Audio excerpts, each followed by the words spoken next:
Почитувани, добар ден. Гостинка во неделното интервју на Радио Слободна Европа е гувернерката на Народната банка Анита Ангеловска-Бежовска. 8,8% инфлација, економски раст забавен од 2,9%. Македонските граѓани годинава ги очекуваат тешка економска година. Кој според вашите проценки е најстрашното, односно најпесимистичкото економско сценарио за нив годинава? Како што знаеме, светот веќе подолго време се соочува со низа на шокови. Прво започна со пандемијата, потоа следеше енергетскиот шок и за жал оваа година се надоврза уште еден огромен шок, а тоа е војната во Украина.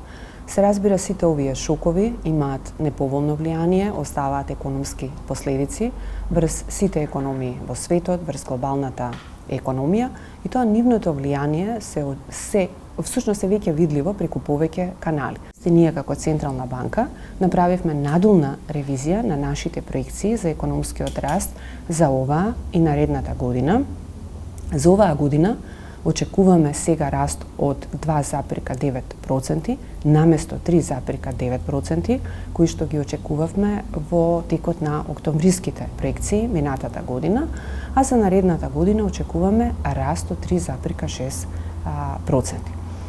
Ризиците околу ова основно сценарио, кое што ние го имаме направено, се сепак надолни со оглед на специфичноста на шокот со која што се соочуваме, значи војна, можност за воведување дополнителни нови санкции и така натаму.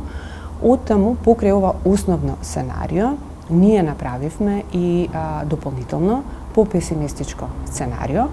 Предпоставките кои што ги користиме во ова сценарио во основа кореспондираат и со предпоставките на Меѓународниот монетарен фонд, кој што исто така изготвува попесимистичко сценарио за глобалната економија.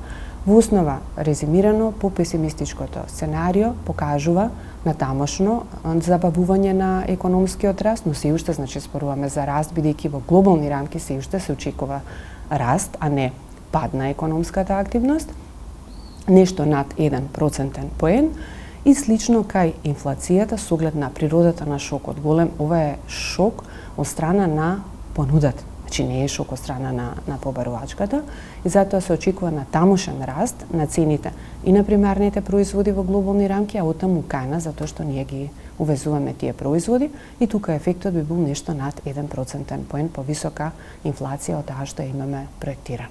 Тоа значи некаде максимум 10% инфлација. Тоа се сега за сега, очекувањата генерално, сепак овие наши проекции и основното и попесимистичкото сценарио базираат клучно на предпоставките на Меѓународниот монетарен фонд и Светската банка за постепено забавување на цените на примарните производи. И оваа година, во втората половина, а за наредната година веќе се очекува нивен пад. Например, цените на нафтата по 2 години исклучително висок раст. Минатата година околу 60%, оваа 40%, веќе наредната година се очекува пад. Оттаму и реалистичноста и на основното и на песимистичкото сценарио во основа ќе зависи од тоа што ќе се случува на надворешните пазари, на надворешните берзи. Како се тоа ќе се одрази врз животниот стандард на граѓаните? Штом се намалува економската активност, односно очекуваме забавување на економската активност и нагорни притисоци кај инфлацијата, тоа во основа значи помал расположлив доход на населението, односно неповолни ефекти врз животниот стандард. Во вакви ситуации неопходно е секако презимање на повеќе мерки и активности од носителите на политиките со цел да се ублажи, значи секако ќе има ефекти, затоа што ова се шокови од огромни невидени размери. Сите ќе ги почувствуваме ефектите, но барем да се помогне на оние групи во општеството кои што се најранливи.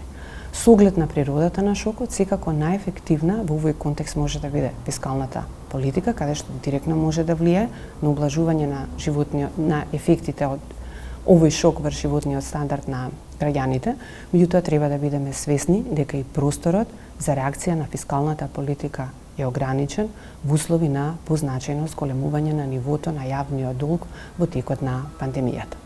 Во услови на енергетска криза, дали растот, односно промената на тарифирањето на електричната енергија која што го најави регулаторната комисија може да влие на растот на цените за производите за граѓаните? Да, има најави за промена во тарифниот систем за електричната енергија која што ја плаќаат домаќинствата. Немаме си уште подетални информации каква би била промената за да може да се процени како таа ќе се одрази врз просечната цена на електричната енергија, а секако ако се зголеми просечната цена која што е една од компонентите на потрошувачката кошничка, тоа може да значи нагорно поместување на инфлацијата. Народната банка веќе во 2 наврати ја зголеми референтната каматна стапка за вкупно 0,5% поени. Како растот на каматите ќе влие врз економската активност на фирмите? Може да се види дека и во глобални рамки веќе е отпочнат циклус на постепено сколемување на каматните стапки.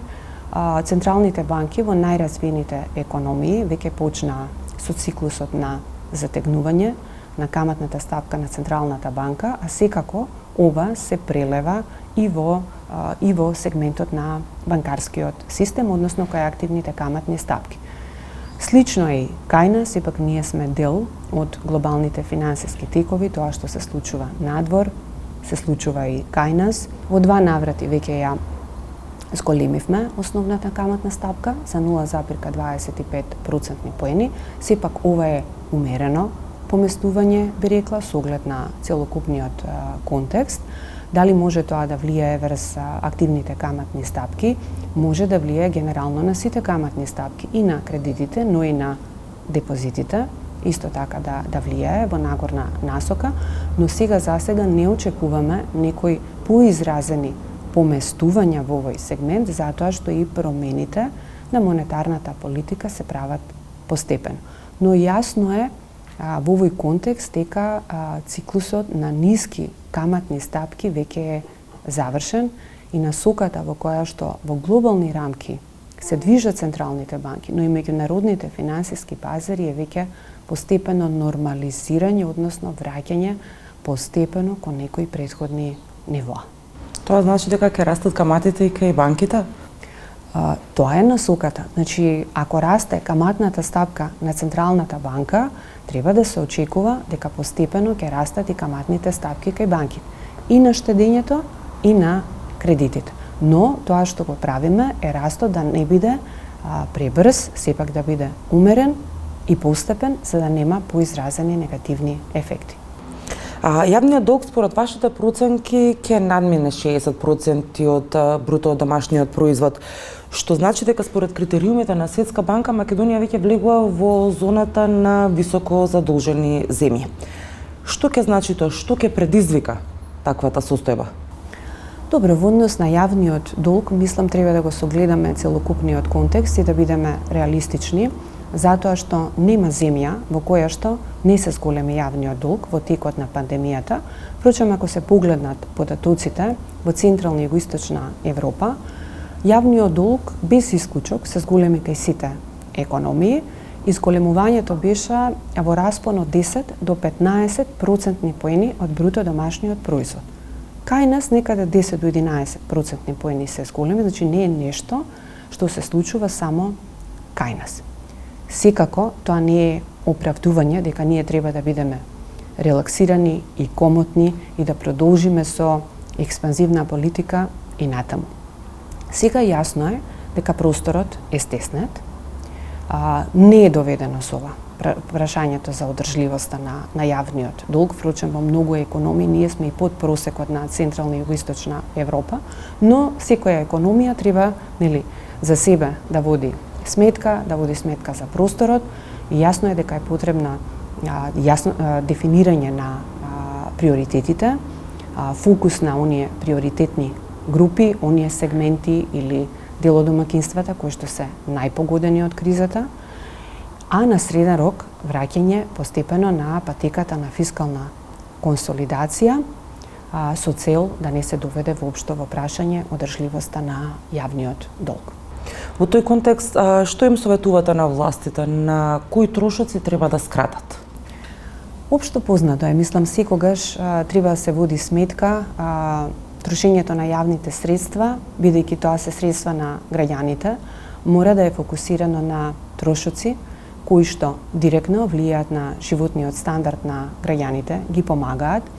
Меѓутоа, од друга страна, треба да се фокусирани и на трошоци кои што значат подобрување на фундаментите на економијата, да не ги заборавиме структурните реформи. Ние сега реално гасиме пожари, но да не ги заборавиме структурните реформи кои што се клучни да ја подобриме структурата на нашата економија, да ги подобриме фундаментите и така да можеме да се справуваме подобро со некои идни шокови кои што сигурно ќе дојдат во иднината.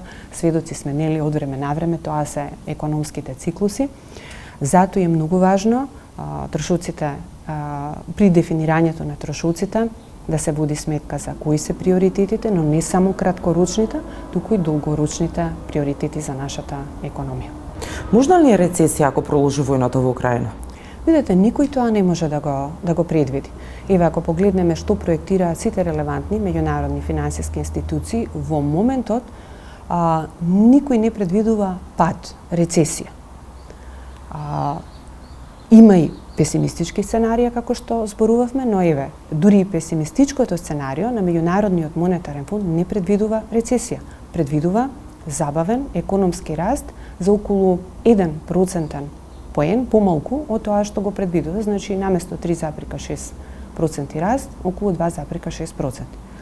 Ако се фокусираме на Европската Унија, Европската Централна банка, која што за нас е многу значајна со оглед на поврзаноста на нашата економија со европската, и тие имаат две дополнителни сценарија на основното сценарио кое што го проектираат за економскиот развој рамки на ЕУ, меѓутоа и тамо тие сценарија се уште значат помал раст, а не пад на економската активност. Но секако неизвестноста е голема и затоа носителите на политиките мора будно да ја следат состојбата.